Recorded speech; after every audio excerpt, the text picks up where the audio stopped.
Hi student, good morning. आज हम लोग फर्स्ट चैप्टर की ओर बढ़ेंगे। First chapter how do a bird form. तो एक बर्ड कैसे बनता है उसके बारे में हम लोग जानेंगे। तो चलिए सबसे पहले इंग्लिश के बारे में कुछ जानते हैं। तो सबसे पहले आप लोग जानते हैं English a very useful language that use all over the part of each country. बोला इंग्लिश एक ऐसा लैंग्वेज है जिसका उपयोग दुनिया के यानी कि सारे देश के सभी भागों में होता है। इस ओरिजिनेट इन इंग्लैंड, इसका ओरिजिनेशन कहाँ हुआ? इंग्लैंड में हुआ। And further use in all over the world, और उसके बाद पूरा विश्व में इसका उपयोग होने लगा। Because English man ruled all over the world spread our culture, costume, worship method and language. क्योंकि ऐसा क्यों हुआ? क्योंकि इंग्लिश मैन जो है सभी देशों पे अपना शासन किए हैं, ठीक है। और शासन करने के बाद वो अपना कल्चर को, ठीक है, अपना कॉस्ट्यूम को, पहनावा को, अपना वर्शिप करने का या पूजा करने के तरीका को और अपनी भाषा को लोगों के बीच बहुत तेज़ी से फैलाया। Today western culture effect on our Indian culture. आज हमारा पश्चिमी सभ्यता जो है वो इफेक्ट कर रहा है कौन से कल्चर को? हमारे इंडियन कल्चर को। हमारे इंडियन के पहनावे को बदल कर रख दिया। हम लोग इंडियंस लोग जो थे सिंपलिसिटी पे ज़्यादा बिलीव करते थे, बट आज सिंपलिसिटी तो गायब ही होता दिख रहा है। यानी कि इफेक्ट कर गया हमारा कल्चर पे, हमारी सोसाइटी पे, हमारी सभ्यता पे इंग्लिश मैन का। तो चलिए आगे चलते हैं। Without English never anyone survive and communicate to one another. आज इंग्लिश के बिना आप किसी से ना तो वार्तालाप कर सकते हैं, ना ही आप किसी से बोल सकते हैं, सर्वाइव कर सकते हैं, क्योंकि हर एक जगह पे आज इंग्लिश की ज़रूरत है। You know man is a social animal. आदमी क्या है? सोशल एनिमल है, सामाजिक प्राणी है, ठीक है। And they live in group, और ये ग्रुप में रहते हैं। All person spread 80% English word. आज जो है 80% लोग इंग्लिश वर्ड का उपयोग करते हैं, like charger, shirt, pen, copy. ये सारे इंग्लिश वर्ड है जो हमेशा हर एक पर्सन बोलता है। तो why do we not talk to each other fully English. तो क्यों नहीं हम लोग अब पूर्णतः इंग्लिश रूप में ही बात करना सीखें। You have a better opportunity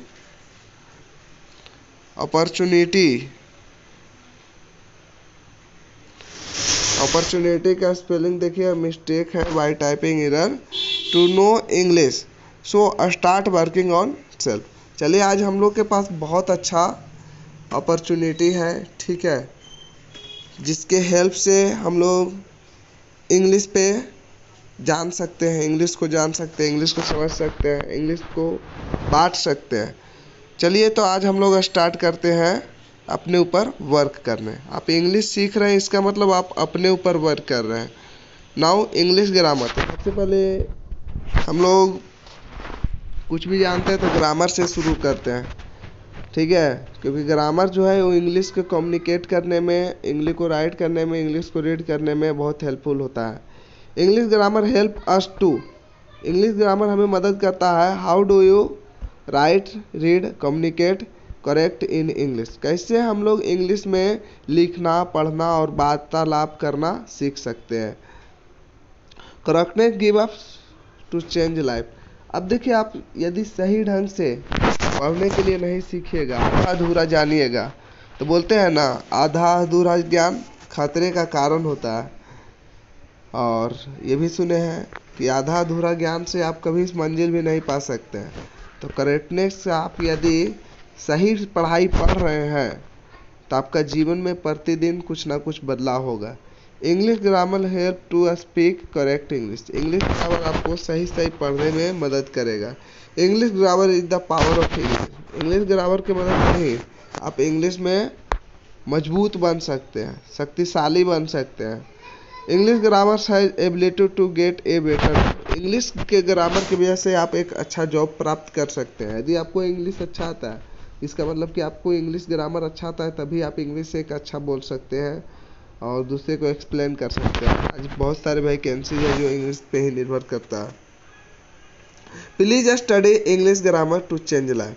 कृपया आप इंग्लिश ग्रामर पढ़िए जिससे आपका जीवन बदले, अन्यथा आप बोल सकते हैं पूरा वर्ल्ड में सरवाइव करने लायक नहीं रहिएगा, क्योंकि इंग्लिश ग्रामर आपका आज बोल सकते हैं बेस है। Thank you some other English word make you civilised. बोला थैंक यू जैसे word, thank you word, good morning, good evening, ये सारे ऐसे वर्ड हैं जो आपको सिविलाइज्ड करता है। सिविलाइज्ड मतलब एक अच्छा नागरिक बनाता है। ओके, तो आगे हम लोग देखेंगे लेटर अल्फ़ाबेट्स के बारे में, जिसको बोलते हैं लेटर को बोलते हैं वर्ण और अल्फ़ाबेट को बोलते हैं वर्णमाला। यानी कि लेटर्स के समूह को क्या बोलिएगा? अल्फ़ाबेट। लेटर्स के ग्रुप को बोलिएगा अल्फ़ाबेट। तो देखिए ए टू जेड यहाँ कैपिटल में लिखा हुआ है, आप लोग को इसी ढंग से अच्छा से लिखने आना चाहिए। दूसरा ए टू जेड देखिए यहाँ पे स्मॉल लेटर में लिखा हुआ है, ये भी आप लोगों को अच्छे से लिखने आना चाहिए। फिर देखिए यहाँ ए टू जेड कर्सिव में लिखा हुआ है, स्मॉल और कैपिटल दोनों लिखा हुआ है, तो कर्सिव भी आप लोग को लिखने आना चाहिए। फिर फर्दर हम लोग जानेंगे कि वोवेल क्या है, कॉन्सोनेंट क्या है, और वो दोनों की हेल्प से हम वर्ड कैसे बनाते हैं। Okay, thank you, have a nice day.